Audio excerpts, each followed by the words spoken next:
ओम शांति। ओम शांति। Good morning. Very good morning. आज प्राणेश्वर बाप दादा के 3 अगस्त 2024 के अनमोल महावाक्य सुनते हैं। मीठे बच्चे, यह है बेहद की अनलिमिटेड स्टेज। लिमिट नहीं है इसको, बेहद, जिसमें तुम आत्माएं पार्ट बजाने के लिए बांधी हुई हो। इसमें हर एक का पार्ट फिक्स है, कुछ भी नहीं बोल सकते उसके लिए ऐसा करना चाहिए, उसने वैसा करना चाहिए, नहीं, पार्ट उसका फिक्स ही है। प्रश्न है, कर्मातीत अवस्था को प्राप्त करने का पुरुषार्थ क्या है? उत्तर, कर्मातीत बनना है तो पूरा पूरा सरेंडर होना पड़े। अपना कुछ भी नहीं, सब कुछ भूले हुए होंगे तब कर्मातीत बन सकेंगे। जिन्हें धन दौलत बच्चे आदि याद आते हैं वह कर्मातीत बन नहीं सकते। इसलिए बाबा कहते हैं, बच्चे मैं हूँ गरीब निवास। धन दौलत जिनको याद आएगी कर्मातीत नहीं बनेंगे। गरीब बच्चे जल्दी ही सरेंडर हो जाते हैं, सहज ही सब कुछ भूल एक बाप की याद में रह सकते हैं। ओम शांति। ओम शांति। रूहानी बाप बैठ अपने रूहानी बच्चों को समझाते हैं। बच्चों की बुद्धि में जरूर है अब घर जाना है, भक्तों की बुद्धि में ये नहीं आता है कि आप घर जाना है। हाँ, तुम जानते हो ये 84 का चक्र पूरा हुआ, ये बहुत बड़ा बेहद का मांडवा अर्थात अथवा स्टेज है, अनलिमिटेड स्टेज है। इस पुराने मांडवे को छोड़ कहाँ जाना है? अपने घर जाना है। और पवित्र आत्माएं तो घर में नहीं जा सकती हैं, पवित्र जरूर बनना है। अब इस खेल का अंत है, अपरंपार दुखों की अब पिछाड़ी है। इस समय यह सब माया का पंप है जिसको मनुष्य स्वर्ग समझते हैं। कितने महल माड़ियाँ मोटरें आदि है, इसको कहा जाता है माया का कंपटीशन। हमेशा बाबा माया का पंप बोलते हैं। आज माया का ये क्या है? कंपटीशन है, वो भी हमारे साथ स्पर्धा कर रही है। नर्क के स्वर्ग के साथ कंपटीशन है। देखो, नर्क की स्वर्ग के साथ क्या है? कंपटीशन। अल्पकाल के लिए सुख है, यह ही माया की लालच। ड्रामा अनुसार कितने ढेर मनुष्य हैं। पहले तो सिर्फ एक आदि सनातन देवी देवता धर्म ही था, अब तो मांडवा फुल भर गया है। अब यह चक्र पूरा होता है, सब तमो प्रधान है, सृष्टि भी तमो प्रधान है, फिर सतो प्रधान होनी है। सारी सृष्टि नई चाहिए ना, नई से पुरानी, पुरानी से नई, यह तो अनगिनत बार चलता आया। अनादि खेल है, कब शुरू हुआ कह नहीं सकते, अनादि चलता ही रहता। ये भी तुम बच्चे जानते हो और कोई नहीं जानता। तुम भी इस ज्ञान मिलने के पहले कुछ भी नहीं जानते थे, देवता भी नहीं जानते थे, सिर्फ तुम पुरुषोत्तम संगम युगी ब्राह्मण ही जानते हो। फिर यह ज्ञान प्रायः लोप हो जाएगा। बाबा ने सुखधाम का मालिक बनाया, बाकी और क्या चाहिए? बाप से जो पाना था पा लिया, बाकी कुछ पाने के लिए रहता नहीं। तो बाप समझाते, बच्चे तुम ही सबसे जास्ती पतित बने हो, पहले पहले तुम ही आए हो पार्ट बजाने, तुमको ही पहले जाना पड़ेगा। चक्र है ना, पहले पहले तुम ही माला में पिरोएंगे। यह रुद्र माला है ना, धागे में सारी दुनिया के मनुष्य पिरोए हुए हैं। रुद्र माला में बाबा कहते सारे मनुष्य पिरोए हुए हैं। धागे से निकल परमधाम में चले जाएंगे, फिर ऐसे ही धागे में पिरोए जाएंगे। बहुत बड़ी माला है। शिव बाबा को कितने ढेर बच्चे हैं, पहले पहले तुम देवताएं आते हो। यह है बेहद की माला, जिसमें सब मणके मिसल पिरोए हुए हैं। रुद्र माला और विष्णु की माला गाई जाती है, प्रजापिता ब्रह्मा की माला नहीं है। तुम ब्रह्मा कुमार कुमारियों की माला होती नहीं, क्योंकि तुम चढ़ते गिरते हार खाते हो। घड़ी घड़ी माया गिरा देती है, इसलिए ब्राह्मणों की माला नहीं बनती है। जब तुम पूरे हो जाते हो तब विष्णु की माला बन जाती है। यूँ तो प्रजापिता ब्रह्मा का भी सिजरा है, जब पास हो जाते हैं तो कहेंगे ब्रह्मा की भी माला है, सिजरा बना हुआ है ना। इस समय माला नहीं बन सकती। क्यों? क्योंकि आज पवित्र बनते हैं और कल फिर माया थप्पड़ मारकर कला काया चट कर देती है या निकाल देती है कि कमाई चट हो जाती, खत्म होती है। फिर टूट पड़ते हैं। टूट पड़ते कहाँ से गिरते हैं, विचार करो। बाबा तो है ही विश्व का मालिक बनाने वाला। उनकी श्रीमत पर चलने से तुम ऊंच पद पा सकते हो। हार खाई तो खलास हो जाएंगे भाई। काम विकार महाशत्रु है, उनसे हार नहीं खानी है। बाकी सब विकार है बाल बच्चे, बड़ा शत्रु है काम विकार। उनके ऊपर ही जीत पानी है। काम पर जीत पाने से तुम जगत जीत बनेंगे। यह 5 विकार आधा कल्प के दुश्मन है, वो भी किसी को नहीं छोड़ते। सब चिल्लाते हैं, क्रोध करना पड़ता है। ज्ञानी हो या अज्ञानी, बाबा के बच्चे क्या बोलते हैं, बाबा क्रोध करना ही पड़ता है इस दुनिया में। परंतु दरकारी क्या पड़ी है, प्यार से भी काम हो सकता है। बिल्कुल क्रोध करने की कलयुग में जरूरत ही नहीं है, बाबा कहते हैं प्यार से काम निकल सकता है। हाँ? चोर को भी तुम प्यार से समझाएंगे ना तो वो सारा झट कह देगा। नहीं, एक चोर जाता है कहाँ, दरबार में, राजा के दरबार में जाके जाते जाते चोरी करने के लिए गया था। पहरेदार पूछता है क्या, क्यों आए हो यहाँ? चोर हूँ, चोरी करने आया हूँ, चोर हूँ, चोरी करने आया हूँ। किसी को भी ये मना ये नहीं हुआ, जचा नहीं कि भाई ये सचमुच, क्योंकि चोर कभी बोलता है क्या मैं चोरी करने आया हूँ, जाओ चोरी करने वाला आया है, जाओ। ऐसे करके सभी ने छोड़ा उसको अंदर। तो गया और इसने बहुत सारा माल ले लिया, वापस आ गया। फिर खजीनदार जो होता है उसको पता चलता है कि भाई खजाना हमारा ख़त्म, थोड़ा सा कम हुआ है, खत्म नहीं कम हुआ है। तो फिर पूछा जाता है भाई कौन आया था क्या? राजा ने ऐलान किया, अरे कोई है, ऐसा कोई चोर आया था? तो पहरेदार बोले हाँ एक आया था। सीधा बोल दिया उसने कि मैं चोर हूँ, चोरी करने आया हूँ। हमें तो बिल्कुल ही ये बात हमारे गले नहीं उतर रही थी, हमने जो छोड़ दिया उसको। तो फिर बोला कि नहीं अभी भी इसको ले आप ढूंढो जाके। तो एक जगह पे वो चोर मिल गया। मिलने के बाद राजा के सामने हाजिर किया। राजा को बोलने लगा कि राजन मुझे माफ़ करना, पापी पेट के लिए मैंने चोरी की है। तो राजा ने बोला, सभी बोल रहे थे इसको बहुत बड़ी सज़ा देनी चाहिए। तो राजा क्या कहता है, हाँ राजा कहता है कि नहीं, आज से खजीनदार जो है ना, खजीने का मालिक राजा के यही बनेगा। अरे इतनी बड़ी कैसे, आप इसको कैसे माफ़ कर सकते हैं? नहीं नहीं, इसलिए कि ये सच बोलने वाला है। हाँ सच बोलने वाला है तो कोई भी वो अपना जो खजाना है वो भी अच्छी तरह से वो संभालेगा, हाँ चोरी नहीं करेगा। तो बाबा भी कहते हैं कि भाई चोर को भी आप समझाओगे तो भी वो बता देगा कैसे कैसे चोरी की क्या हुआ। हाँ किरण बेदी हमारी मैडम जी है ना, उन्होंने तो जेल में ऐसे ही लोग प्रिजनर के साथ, कैदियों के साथ प्यार से व्यवहार किया। बहनों को लेकर गई और वहाँ पर कोर्सेज चालू किए 7 डेज़ के। अच्छा परिवर्तन आया उनमें। घर जाकर उन्होंने आश्रम बनाया अपने घर को। तो बाबा कहते मैं प्यार का सागर हूँ, तो बच्चों को भी प्यार से काम लेना है, भले कोई भी पोजीशन हो। बाबा के पास मिलिट्री वाले आते हैं, उन्हों को बाबा समझाते हैं तुम स्वर्ग में जाना चाहते हो तो सिर्फ शिव बाबा को याद करो। उन्हें कहा जाता है तुम युद्ध के मैदान में मरेंगे तो स्वर्ग में जाएंगे। वास्तव में युद्ध का मैदान तो यही है ना।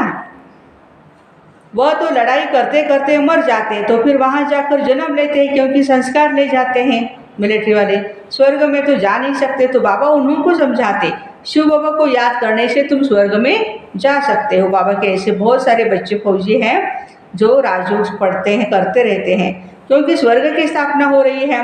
शिव बाबा के याद से विक्रम विनाश होंगे। ये थोड़ा भी ज्ञान मिला तो अविनाशी ज्ञान का विनाश नहीं होता। तुम बच्चे ये मेला आदि करते हो तो कितनी प्रजा बनती है। तुम रूहानी सेना हो ना, इसमें कमांडर मेजर आदि थोड़े होते हैं, प्रजा तो बहुत बनती है। तो अच्छी रीति समझाते हैं तो कुछ न कुछ अच्छा पद पाते हैं। उनमें भी फर्स्ट सेकंड थर्ड ग्रेड होती है। तुम शिक्षा देते रहते हो, कोई तो बिल्कुल आप समान बन जाते हैं, कोई सबसे ऊपर भी जा सकते हैं। देखा जाता है 1-2 से ऊपर चले जाते हैं, नए नए पुराने से तीखे चले जाते हैं। बाबा से पूरा योग लग जाए तो बहुत ऊंच चला जाएगा। सारा मदार है योग पर। नॉलेज तो बहुत सहज है ना। तुम फिर करते हो, बाप की याद में विघ्न पड़ते हैं। बाबा कहते भोजन खाओ तो भी याद में, परंतु कोई 2 मिनट कोई 5 मिनट याद में रहते, सारा समय याद में रहे बड़ा मुश्किल है। माया कहाँ न कहाँ उड़ाए भुला देती है। सिवाय बाप की और कोई की याद नहीं रहेगी तभी कर्मातीत अवस्था होगी ना। अगर कुछ भी अपना होगा तो याद जरूर पड़ेगा, कुछ भी याद ना आए यह बाबा मिसाल है, इनको क्या याद आएगा। कोई बाल बच्चे धन आदि है, सब कुछ तो शिव बाबा पर बलिहार कर दिया। सिर्फ तुम बच्चे याद आते हो, तुम तो जरूर बाप को याद पड़ेंगे ही, क्योंकि बाबा आए हैं कल्याण करने के लिए। याद सबको करते हैं, परंतु फिर भी बुद्धि फूलों की तरफ चली जाती। फूल अनेक प्रकार के होते, कोई बिगर खुशबू भी होते। बगीचा है, बाबा को बागवान माली भी कहते, ये तो तुम जानते हो। मनुष्य क्रोध में आकर कितना लड़ते झगड़ते रहते हैं, बहुत देहाभिमान है। बाबा समझाते कोई क्रोध करे तो शांत रहना है, क्रोध भी भूत है ना, भूत के आगे शांति से रिस्पॉन्ड देना है। सर्वशास्त्र शिरोमणि भगवत गीता है ईश्वर की मत, ईश्वरीय मत, आसुरी मत और दैवी मत। एक ईश्वर ही आकर बताते, राजयोग की नॉलेज देते, फिर यह नॉलेज गुम हो जाती है। राजाओं का राजा बन गया, फिर नॉलेज क्या करेंगे। 21 जन्म तो प्रारब्ध भोगते हो, वहाँ यह मालूम नहीं पड़ता। इस पुरुषार्थ का यह फल है। अनेक बार तुम सतयुग में गए हो, यह चक्र तो फिरता ही रहता। सतयुग रहता है ज्ञान का फल, ऐसे नहीं कि वहाँ ज्ञान मिलता है। बाबा आकर यहाँ भक्ति का फल ज्ञान देते हैं।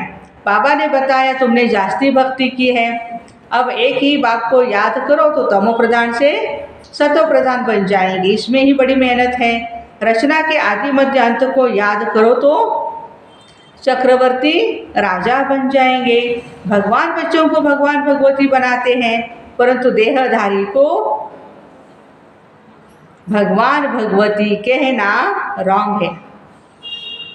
ब्रह्मा विष्णु शिव का कितना संबंध है बड़ा, ये ब्रह्मा भी फिर विष्णु बनने वाला है, इसमें शिव की प्रविष्टा है। सूक्ष्म वतन वालों को फरिश्ता कहा जाता है, तुमको भी फरिश्ता बनना है, साक्षात्कार होता है, बाकी कुछ है नहीं। साइलेंस परमधाम, मूवी सूक्ष्म वतन, और यहाँ है टॉकी आवाज़ की दुनिया।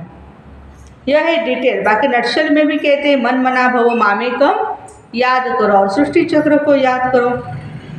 यहाँ बैठे हो तो भी शांति धाम सुख धाम को याद करो, इस पुराने दुख धाम को भूल जाओ। ये है बेहद का संन्यास बुद्धि से, उनका है हद का संन्यास। वह निवृत्ति मार्ग वाले प्रवृत्ति मार्ग का ज्ञान दे नहीं सकते। राजा रानी बनना प्रवृत्ति मार्ग है, वहाँ है ही सुख, वह तो सुख को मानते ही नहीं।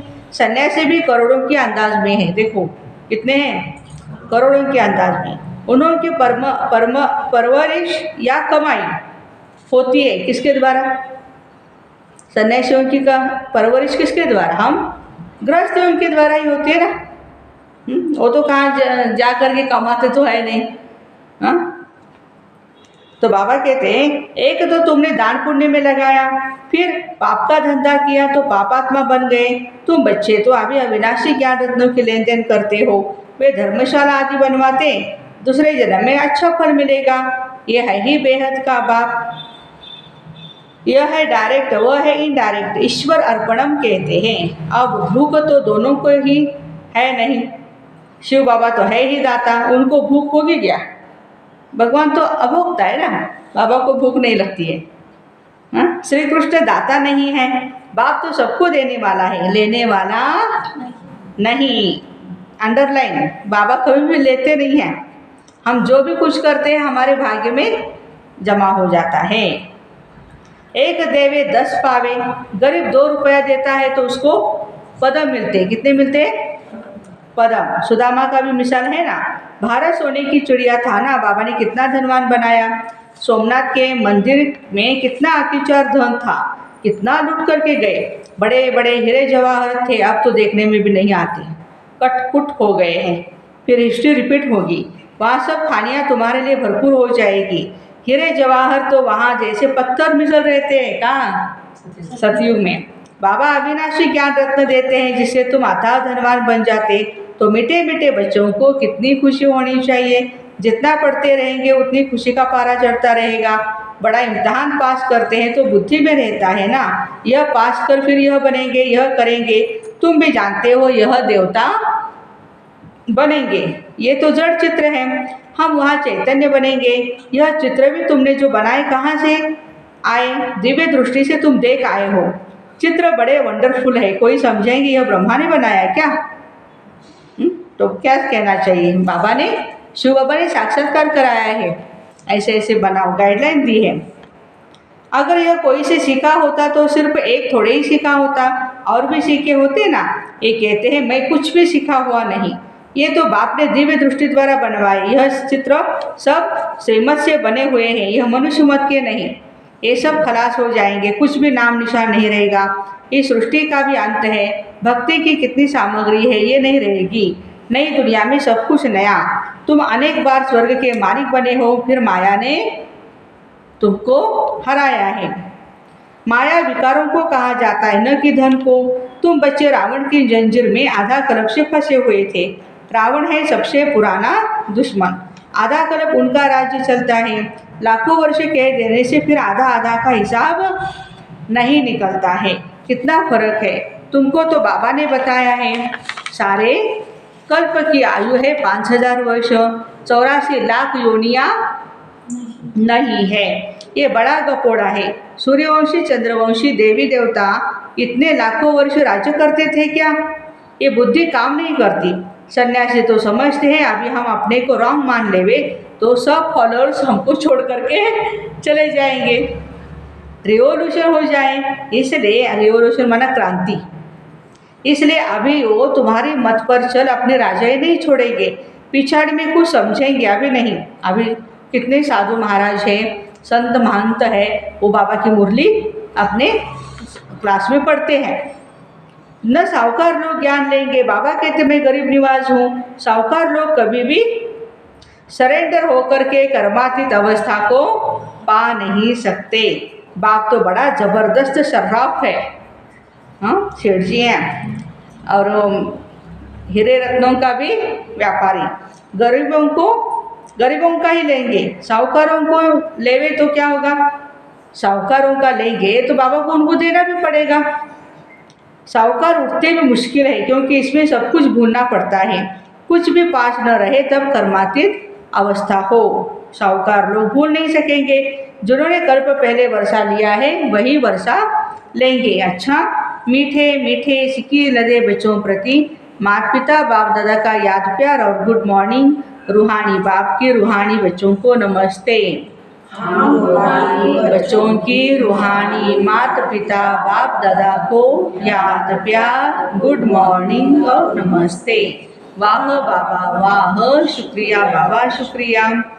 धारणा के लिए मुख्य सार, जैसे बाप प्यार का सागर है ऐसे मास्टर प्यार का सागर बन। प्यार से काम निकालना है, क्रोध नहीं करना है। क्रोध कोई करे तो तुम्हें शांत रहना है। बुद्धि से इस पुरानी दुख की दुनिया को भूल बेहद का सन्यासी बनना है। शांतिधाम और सुखधाम को याद करना है। अविनाशी ज्ञान रत्नों की लेन देन करनी है। वरदान, विकारों रूपी जहरीले सांपों को गले की माला बनाने वाले शंकर समान तपस्वी मूर्त भव। यह 5 विकार जो लोगों के लिए जहरीले सांप है, ये सांप आप योगी व प्रयोगी आत्मा के गले की माला बन जाते। जब आप ब्राह्मणों व ब्रह्मा बाप के अशरीरी तपस्वी शंकर स्वरूप का यादगार आज तक भी पूजा जाता है।